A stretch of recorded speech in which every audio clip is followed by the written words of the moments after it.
Welcome back to the channel of a aggressively average photographer acting like he knows everything. My name is Shaden, and today we are testing two types of overpriced cameras so that you can spend that money on other things like cars and homes. So originally I bought the Leica Q3 because I wanted a day-to-day camera that was small but yet powerful. And I wanted to put this camera to test standing next to the power horse of a Canon R5. The real question while I put these two cameras to test was, could the Leica Q3 keep up with the workhorse of a Canon R5, which I've been using for years? And honestly, I'm pretty shocked with what I discovered. So once a year on Kauai, we have what is called the Waimea Town Celebration, which in my opinion is the biggest event of the year on the island of Kauai. It is located on my favorite side of the island, which is the west side of Kauai. For a few days, there is events that is happening all day long, from hot dog eating contests, to rodeos, to hula huike, to music, to vendors, to food, to rides, to portable mountain climbing, etc., etc. But the last 2 days of the events, there is music from the afternoon all the way up till about midnight. So yes, in the title, in the thumbnail, I said this was a music festival. It's really the Waimea Town Celebration, but in my opinion, it's the best and greatest music festival of Kauai of all year. And during the celebration, there is 2 nights back-to-back of live music. And so I figured this was the right time to test out 2 cameras that I own. The first night was with the Leica Q3 with the fixed 28 lens, and the second night was with my 2 Canon R5s. I don't have that here to show you because I'm recording with one, and the other one I dropped while photographing a hard enduro race. So it's being cleaned and fixed at the moment with Canon. How's my camera? Never mind like a $8,000 camera all muddy off. So much fun dropping a camera in the mud. So much fun. On my 2 R5s, I used a 28 to 70 2.0, and I also used the 14 to 35 4.0, and I also used the 70 to 200 2.8, but that's also sent to Canon to be fixed and cleaned. Same amateur photographer, different tools, and on the same stage, putting these 2 types of tools to test. As I'm recording this episode, one of the artists named Tanel is actually performing on Kauai in a week and a half. So at the end of this video, I'm going to talk about which camera I'm going to use in a week and a half shooting that same artist. And if you don't want to stick around me talking about these amateur photos that I take, you can totally skip to the end or whatever. And I believe one of the best things you can do as a photographer is print out your images. There's something about looking at like physical copies of the images that you make. You can get your photos printed at like your local Walmart, which I don't suggest because it's Walmart. But I use a printer called the DNP DS RX1 HS. Fantastic name for a printer, but that's what I use. So I'm only going to be talking about a few bands of each night, so I do apologize if you're watching this expecting me to cover a certain band. I never shot an event like this with just one camera and one prime lens, so this was kind of a challenge for me. So I'm going to start with the band that I was looking forward to for weeks, and that is Molino. This was my favorite band since I was a kid.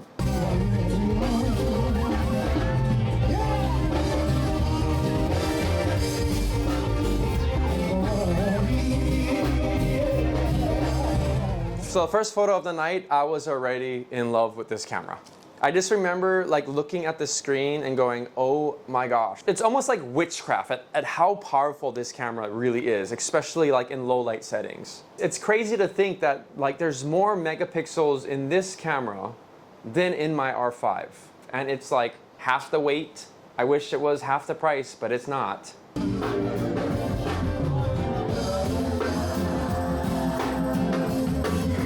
This is the first time I really used like my DJI Nano camera thingy. So my landlord is idiotically in front of the camera almost the whole night. So just please mentally crop that out. And since you're making mental notes, just take a mental note and just like imagine for a moment that I'm like a professional and I know exactly what I'm talking about. So much fun coming home and realizing, oh look, I'm an idiot once again.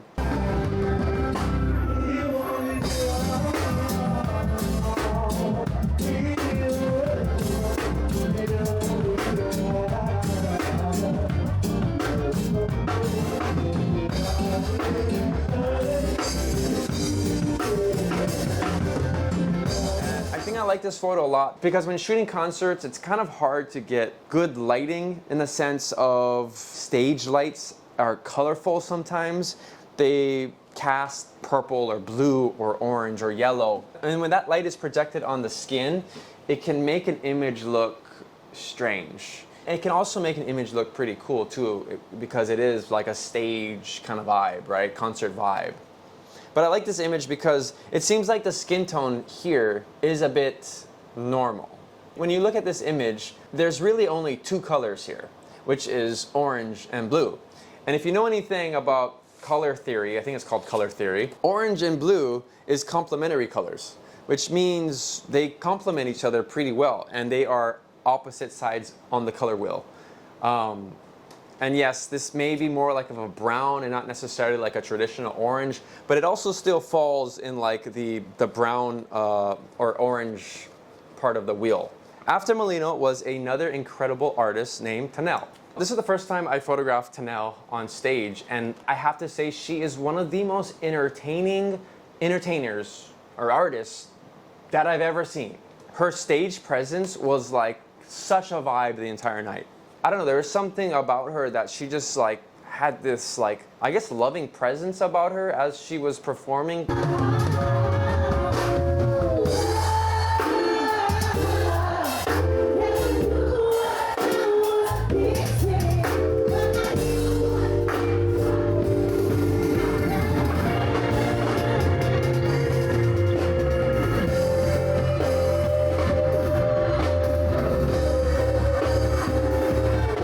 So this is probably one of my favorite photos of the night. I love this image because she's looking back at her band members. It was like this look of like, can you believe we get to do this? Like she was having so much fun. It seemed like she was trying to say to them like, can you believe we get to do this? Like we're having so much fun up here. And honestly, as a photographer, I love these in-between moments. And the last band of the night was Small Axe and Kapu System. And at this time, it seemed like the crowd had like doubled or tripled in size. And they were having a good time.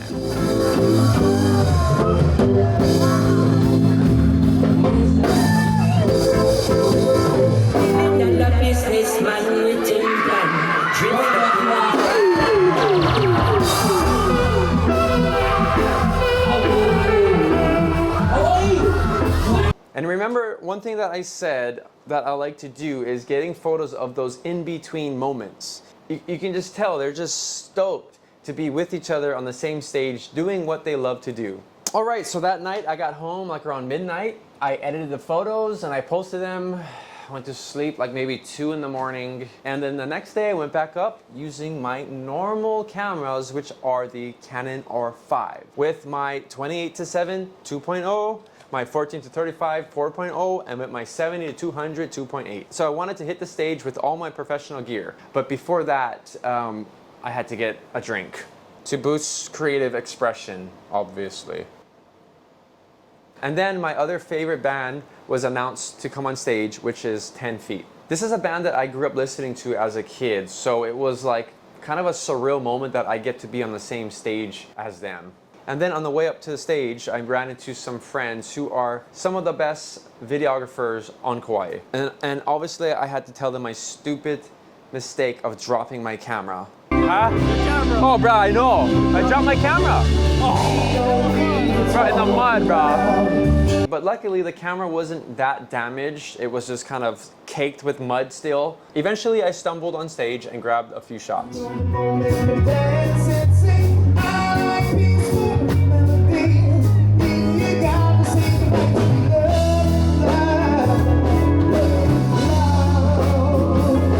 I was walking off stage, I think to get some water or something, and then all of a sudden I heard someone on the mic say, oh, we're gonna take a group photo. And then all of a sudden, like all the hairs on my neck stood up thinking, oh my gosh, I gotta get back up there. And I also heard like the stage manager go like, get up there, go, go, go, get up there, go, go, go. And this is when you really need to know how to use your gear, because you literally have a split second to like change the setting and get the shot. Because what do you do if you don't get the shot? Ask thousands of people, oh, hold on, one more second. Can you retake the photo again? Let me figure this out because I'm a noob. Which I should have, because obviously this photo was overexposed, but thank God for Lightroom. So after their set, I was obviously parched, so I had to get another drink with some friends.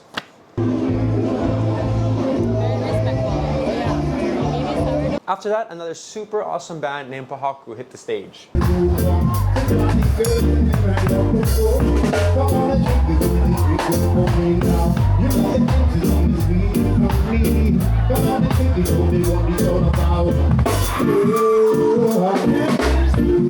And my favorite photo of their set was this shot right here. All right, so next up was the amazing Irie Love. This artist, you guys, I absolutely love her. Her presence on stage, just her vibe, her energy, I guess, was just like, I don't know, it was just awesome. I don't know how to explain it, but awesome. And guess what? Most of the footage, again, had my lanyard in front of the camera. So hear the words of the Rastaman say,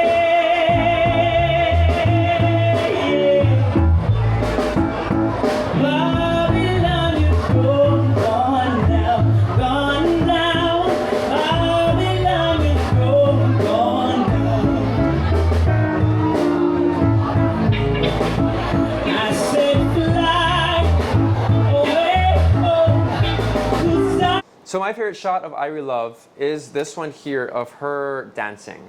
And I lowered the shutter, I think, to around 40. So you can see there's like some motion on her hand, some motion on her legs. And you can tell she is just having a fun time here on stage. And I also have another favorite image, and it is this image of this little girl. This little girl was just so stoked the entire time. And the last band of the night is Ukla the Mock.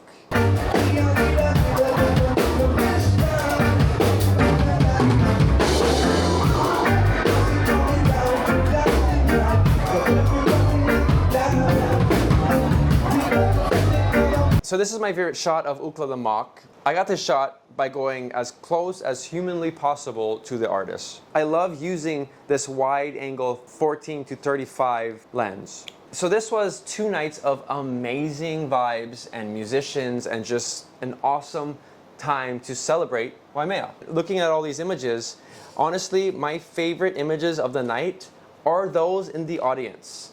It was just such good vibes and just everyone just kind of vibing with each other and having fun and just like listening to good local music, just you can never go wrong. So thank you everyone who volunteered and put together the Waimea Town celebration. It's seriously one of my favorite events all year.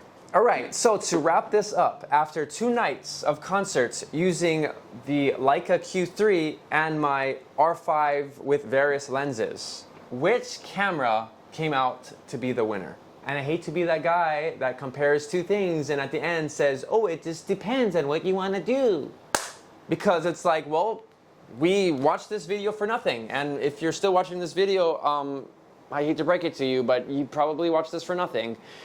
But honestly, in a week and a half, when I shoot another concert, I will be using my R5s, okay? I will be using my Canon R5s. Why do I say that? Because the autofocus is way quicker. At concerts, I want to be able to zoom in, and I also want to be able to get wide images of the concert. But at the time of recording this, I might change my mind the day of the concert because I also love using the Leica Q3 at concerts. Because when you have a fixed lens, in this case a 28 lens, it kind of causes you to be more creative in your images. And this camera just kind of forced me outside of my comfort zone to make images that I don't normally make. With a 60 megapixel camera, you obviously can crop in pretty good. And you could get images that look like you've been using like a, I don't know, 85 millimeter, maybe even a 200 millimeter, but then you also start to lose the quality. So I don't really like using this camera with the mentality of, oh, I'm just gonna crop it in tighter. I kind of like using the wide feature of this camera. And so now when it comes down to quality, this is very subjective and I don't think there's such a big difference. I'm gonna put up some shots here so you can see the differences between the Q3 and the R5. I think when it comes to quality, I like the Leica Q3 a lot better than the Canon R5. If it's about getting the shot, I will be using the Canon R5 because I have various of lenses that I can use in order to get the shot that I want, if it's a profile shot of an artist or if it's a wide angle shot of the entire concert. You just have a lot more versatility using the Canon R5. A camera that is a lot funner to use is definitely the Leica Q3. So this is a video of me comparing the Leica Q3 to the Canon R5. So one thing that I did not like about this camera, the Leica, is the autofocus capabilities. But at the end of the day, this is not an action camera. So again, I'm comparing this to the R5, which is kind of not fair because they're very different types of cameras for different uses. What I didn't like about using the Canon R5 is I had two big cameras on my hips and very, very heavy lenses. And standing and using these heavy cameras after a few hours, it's pretty strenuous. Like I get sore shoulders, sometimes my lower back gets sore. It's just using one of the lenses alone on my R5 is almost double the weight of this camera.